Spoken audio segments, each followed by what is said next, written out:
Здравствуйте! В эфире ТАСС-прогноз, с вами Татьяна Яицкая. Сегодня я с особенным удовольствием представляю гостя нашей программы. Это один из самых известных в мире оперных певцов, народный артист Российской Федерации Дмитрий Хворостовский.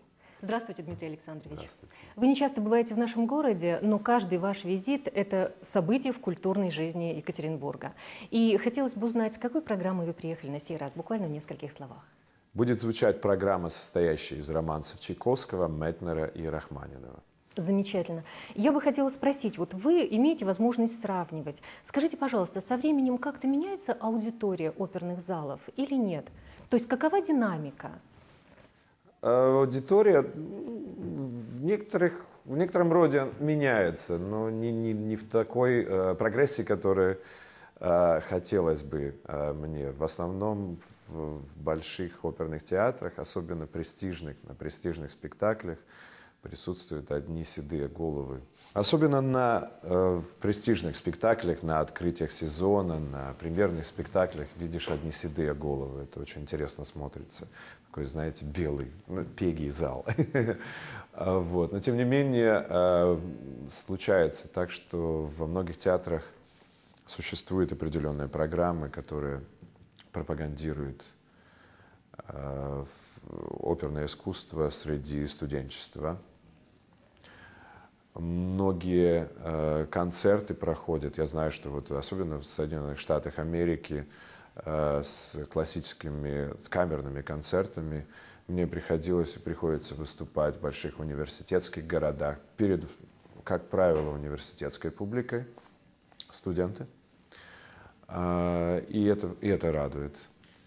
Большая проводится спонсорская работа по поводу привлечения молодой публики в зрительный зал, потому что, естественно, билеты стоят достаточно дорого.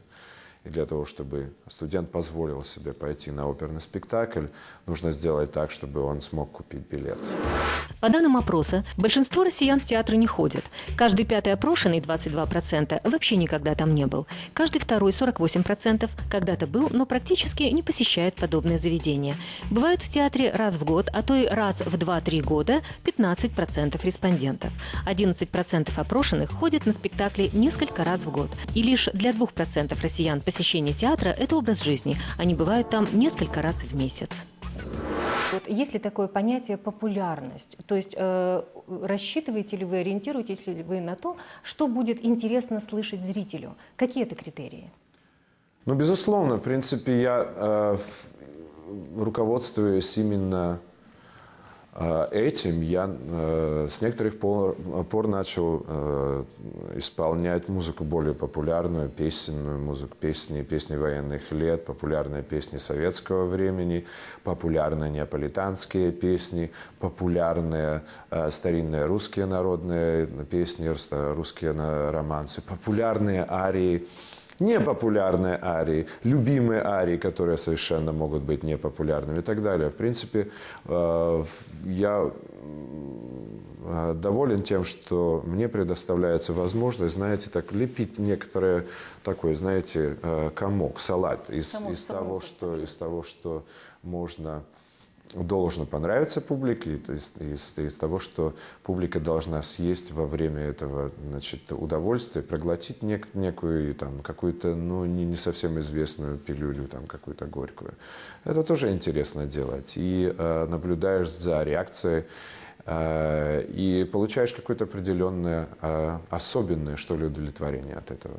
Мне хочется задать вам вопрос не только как творцу, но и как личности. Безусловно, вы человек успешный. Скажите, пожалуйста, вот чем определяется ваша карьера? Это какая-то заданная траектория или стечение обстоятельств? Вы сами как принимали участие в создании этой карьеры? Знаете, мне хочется думать, что я принимал участие в своей карьере, именно я. То есть я не был ведом, а вел за собой весь свой, значит, менеджерский штат, который не совсем является штатом импресарио, что ли. Такого импресарио я, к сожалению, никогда не имел. А жаль, очень хотелось бы, но таких импресарио, к сожалению, их практически нет.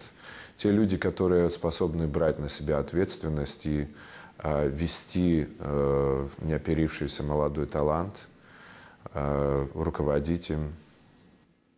А почему нет импресарио? То есть школа импресарио пока недостаточно, может быть, предлагает много интересных кадров. В чем дело?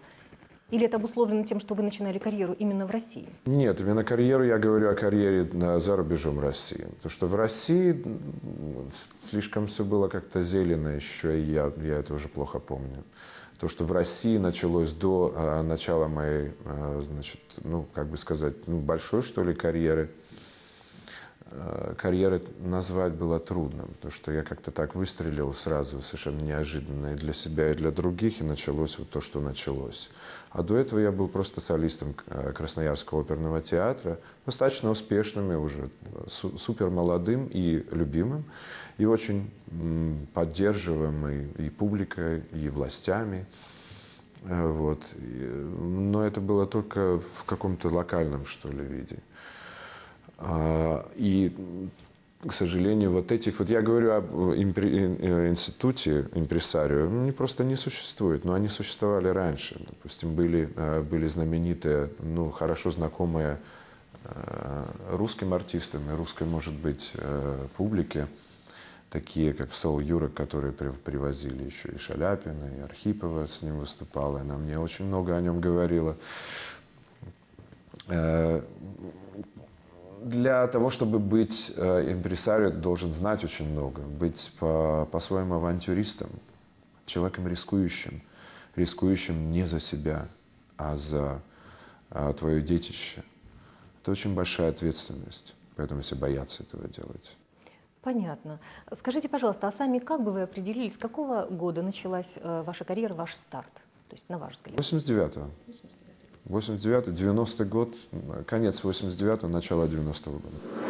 Всемирно известным имя Дмитрия Хворостовского стало в 1989 году, когда он победил на телевизионном конкурсе BBC «Певец мира» в Кардифе, Великобритания, завоевав единственный приз и титул «Лучший голос». Певец регулярно выступает на сценах ведущих оперных театров мира: Роял Опера Хаус в Лондоне, Театр Ла Скала в Милане, Метрополитен Опера в Нью-Йорке и многих других.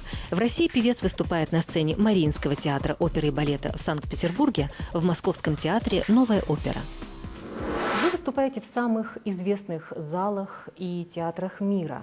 Есть ли какой-то секрет успеха, который позволял бы найти ключ к сердцам самой разной аудитории? Ведь люди везде разные, и это определяется ментальностью, традициями, какими-то привычками и так далее.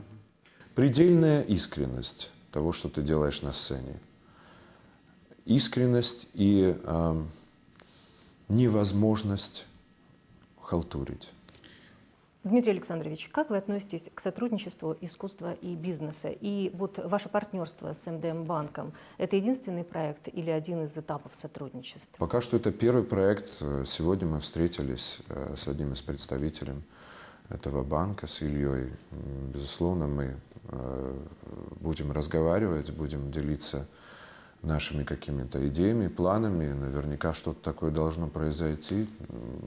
Поверьте, что я от этого ни в коей мере не пытаюсь оградиться.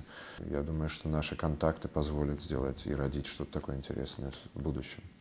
Спасибо огромное. Гостем нашей программы сегодня был один из самых известных оперных певцов, народный артист Российской Федерации Дмитрий Хворостовский. Всего доброго, до встречи. Смотрите программу «ТАСС-прогноз» на сайте итар-тасс-урал, www.tassural.ru. «ТАСС-прогноз» страхуют специалисты компании «Северная казна».